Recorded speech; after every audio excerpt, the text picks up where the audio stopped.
ప్రపంచ దేశాలను వణికించిన కరోనా మహమ్మారి మళ్లీ చాప కింద నీరులా విస్తరిస్తోంది. ఈ క్రమంలో భారతదేశంలో మళ్లీ కరోనా కలకలను సృష్టిస్తోంది. 24 గంటల్లోనే దేశవ్యాప్తంగా 1800 కేసులు నమోదవగా అందులో 5 మరణించినట్టు కేంద్రం అధికారికంగా పేర్కొంది.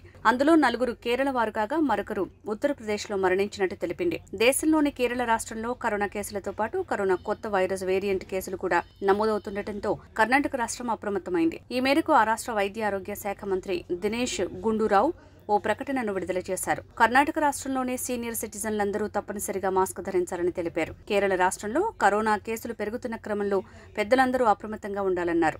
అదేవిధంగా అనారోగ్యంతో బాధపడుతున్న వారు, కరోనా రిస్క్ ఎక్కువగా ఉన్నవారు ముందు జాగ్రత్తగా మాస్క్ ధరించాల్సి ఉందని హెచ్చరించారు.